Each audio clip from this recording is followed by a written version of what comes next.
reka nkwifuriza igitondo cyiza, igitondo cy'umugisha kuri wowe udukurikira muri aka kanya. Nizera ko ari hose ukomeje kumererwa neza, ariko kandi nguha ikaze muri iki gitondo cyo ku itariki 19 z'ukwezi kwa 10 umwaka wa 2024. Tugarutse rero muri updates zikomeje kugenda zigaragara hirya no hino, cyane cyane twibanda ku makuru agenda agaragara ku butaka bwa Repubulika Iharanira Demokarasi ya Kongo, ya diplomasi, politiki ndetse n'umutekano. Twibanda rero ku mutekano, tukivuga no ku mutekano ukomeje kugenda uzamba ku butaka bwa Repubulika Iharanira Demokarasi ya Kongo.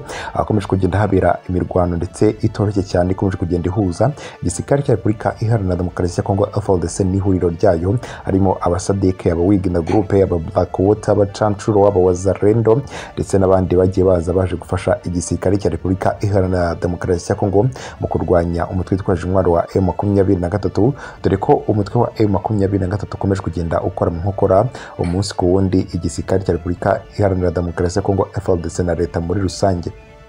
Muri iki gitondo rero amakuru atuzindukiyeho nuko muri territoire ya Masisi mu bice bya Sake hamajije kugezwa ibitwaro karundura, n'ibitwaro birimo burende, imodoka zitwara abasirikare ku mirongo y'imbere ku rugamba. Aho rero kugeza magingo ngaya ni ibimodoka rero bikaba byaturutse muri Goma ndetse byerekeza hariya mu nkengero za Sake, aho rero imirwano isa nkaho aribwo igitangira. Kugeza rero ubu ngubu igisirikare cya Repubulika Iharanira Demokarasi ya Kongo FARDC kiri mu myiteguro ikomeye cyane, imyiteguro ikaze yo kuba barimbura burundu umutwe wa M23 ku buryo bwihuse cyane. Ari mpamvu rero ku munsi w'ejo habaye inama yahuje bamwe mu basirikare bakomeye cyane bayoboye ku mirongo y'imbere ku rugamba, ndetse kugeza ubu ngubu bakaba barafashe imyanzuro irimo kuba bahirimbura burundu umutwe wa M23, dore ko rero ukomeje kugenda utuma hari byinshi bitagenda neza ku butaka bwa Repubulika Iharanira Demokarasi ya Kongo, nk'uko rero muri rusange leta ya Kinshasa ibitangaza. Kugeza rero ubu ngubu igisirikare cya Repubulika Iharanira Demokarasi ya Kongo kiri guhabwa imyitozo n'abitwa ngo na MONUSCO, aho rero kugeza ubu ngubu ingabo zaje gucunga amahoro ku butaka bwa Repubulika Iharanira Demokarasi ya Kongo ziri mu butumwa bwa SAMIDRC. Kugeza ubu ngubu zishasa nkaho zamajije kugenda zicika intege, aho rero zisigaye zitinya kujya kurwana ku mirongo y'imbere ku rugamba. Aho rero kugeza ubu ngubu bamwe mu basirikare bahugiye mu gutoza bamwe mu basirikare b'igisirikare cya Repubulika Iharanira Demokarasi ya Kongo FARDC, haba abasirikare bo mu mazi ndetse n'abandi bagiye batandukanye. Ni mu gihe kandi Alliance Fleuve Congo ikomeje intego zayo zo kugenda igarura amahoro ahantu henshi hagiye habura amahoro ku butaka bwa Repubulika Iharanira Demokarasi ya Kongo, mu ntara Kivu y'Amajyaruguru, mu burasirazuba bwa Repubulika Iharanira Demokarasi ya Kongo. Rero nahakomeje kugenda hagaragara ibyo byose bikomeje kugenda bitagenda neza, aho rero igisirikare cya Repubulika Iharanira Demokarasi ya Kongo kuri iyi nshuro kigiye gukoresha imbaraga zishoboka izo ari zose kugira ngo kibashe kurimbura burundu uyu mutwe wa M23. Reka rero twakirira mugenzi wacu atugezeho n'andi makuru agezweho aka kanya ku butaka bwa Repubulika Iharanira Demokarasi ya Kongo. Amakuru adasanzwe imasisi hano rwose Isake ahitwa kuri peyaje M23 yaje kuhafatira icyitwa intasi zigera kuri 3, ndetse kandi higanjemo n'icyitwa abarundi, aho muri izi ntasi 3 zafashwe harimo icyitwa abarundi bagera kuri 2. Ayandi makuru adasanzwe rero ahitwa Igoma ku kibuga cy'indege hamenwe ibikoresho byinshi, ni Antonov zigera kuri 2 zahasesekaye rwose hano ku kibuga cy'indege cya Goma zihetse ibikoresho. Turaza kubabwira situation yangaha Igoma n'ubundi ku kibuga cy'indege ihagaze te muri rusange. Katare imasisi M23 imaze guhitana abagera kuri 21 ba coalition, ndetse M23 nayo itakaza 4 ndetse inakomerekesha abagera kuri 6.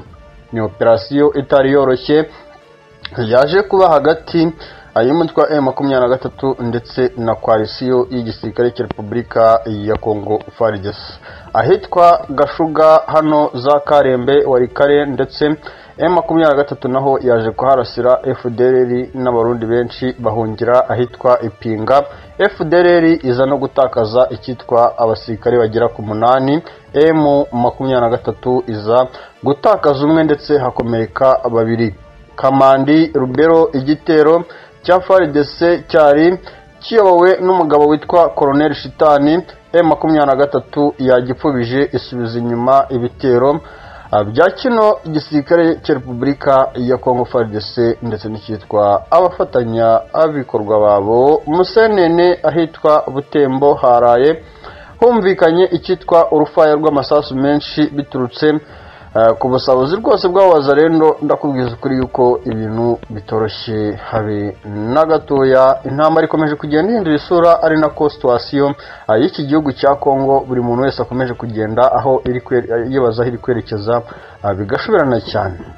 Nibyo rero bikomeje kugenda bigaragara, ni M23 ikomeje kugenda ikora icyitwa ubutasi budasanzwe, ariko mu butasi budasanzwe ikomeje kugenda ikora mu misozi myinshi iherereyemo, aho ikomeje kugenda ifata icyitwa nayo inasi za haduyi, by'umwihariko bamwe igisirikare cya Repubulika ya Kongo FARDC kiba cyagerageje kohereza mu bice uno mutwe uherereyemo, ariko uno mutwe nawo mu bitendo karundura ndetse no mu bikorwa karundura uba wagerageje kugenda ukora ukavuga uti natwe muradutata tubatata, kandi ubutasi bwacu nicyo kintu cya mbere dushingiyeho, kandi ikitugenza ni ukumenya amakuru yanyu, ni ukukora buri kintu cyose gishoboka mu gihugu cyacu mushaka kutwirukandamo, kugira ngo n'ubundi uburenganzira bwacu tube twabasha kububona muri rusange.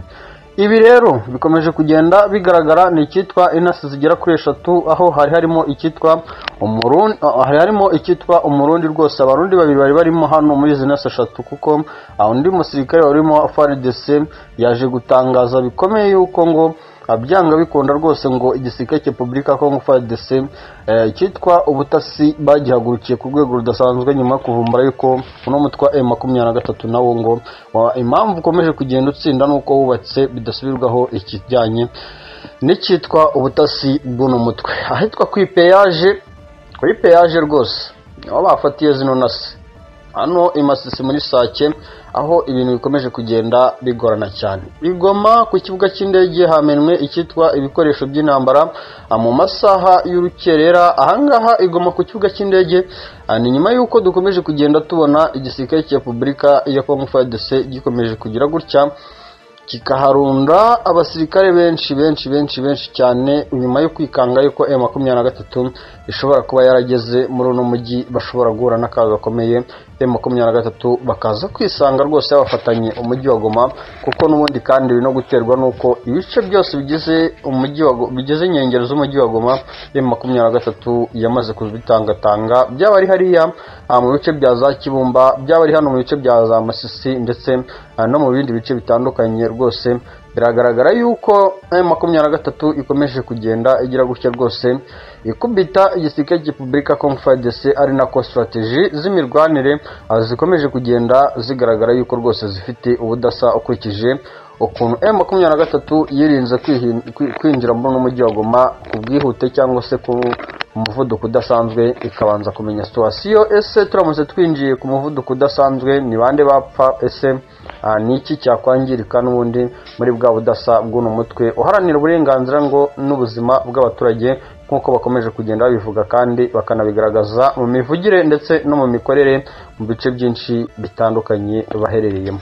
Katare muri Masisi M23 imaze kwahitana abasirikare bagera kuri 21 ba koalisiyo, ariko ntago byari byoroshye na gatoya. Ino operation yaje no gusiga M23 nayo ihatakarije abasirikare bagera kuri 4 ndetse 6 barahakomerekera. Mu bandi ibintu ntibyoroshye, ibintu byo kwitondera, kuko M23 muri no minsi nayo ikomeje kugenda irwana, ariko nubwo ikomeje kugenda irwana nayo icyitwa gutakaza ni ikintu nayo ikomeje kugenda igaragaza muri rusange. Nimumva abasirikare 4 ba M23 yego yahitanye benshi abagera kuri 21, ariko nihumve ngo 6 n'abasirikare baboroshye rwose.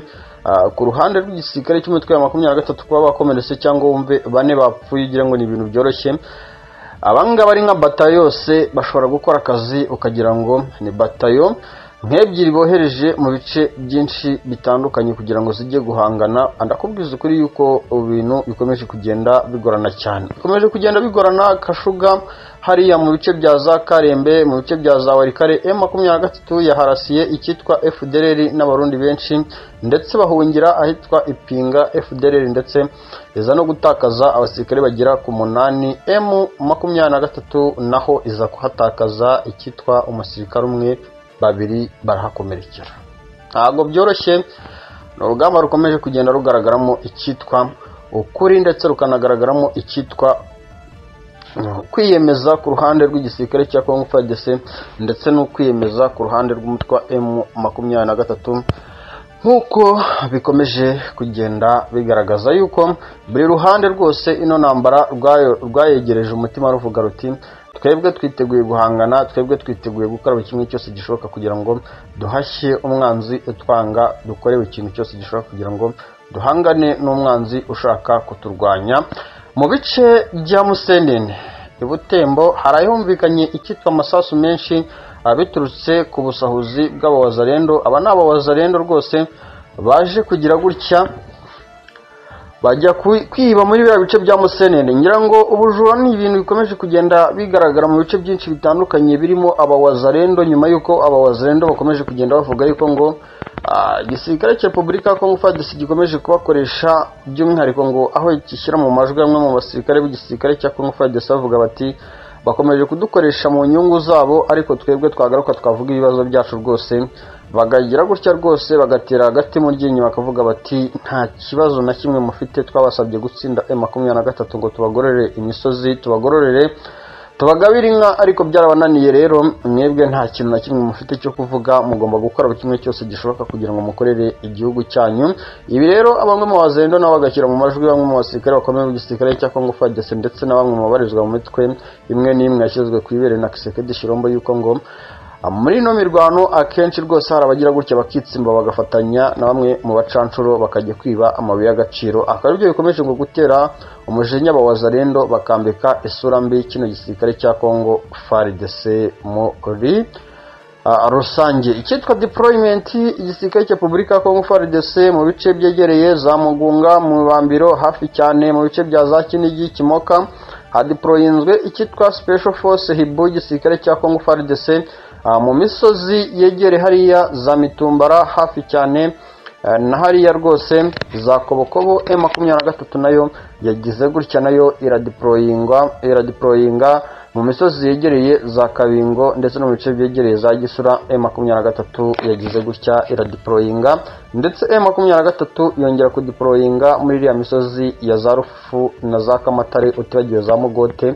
Ndakubwiza ukuri yuko ibintu bikomeje kugenda bigorana cyane, ari nako intambara ikomeje kugenda ihindura isura buri uko umunsi ugenda uza, isegonda riza haza irindi, ndetse kandi bikanagaragaza yuko icyitwa tactique z'uno mutwe zikomeje kugenda ziba ikibazo ku ruhande rw'igisirikare cya Congo FARDC, ndetse bikaba n'ikibazo gikomeye kuri uno mutwe, kuko igisirikare cya Repubulika ya Congo FARDC gikomeje kwegereza icyitwa umutima wo kuguhangana n'uno mutwe, kandi uno mutwe uvuga uti twebwe twariyemeje rwose binashoboka baramutse bemeye ibiganiro, imirwano twayihagarika, natwe tukareba nibuza yuko abaturage bamaze iminsi bahunga ino ntambara berekeza mu bice bimwe na bimwe, bagahunga mu mazu yabo cyangwa se bagahunga n'ibice batuyemo, cyangwa se n'ibyo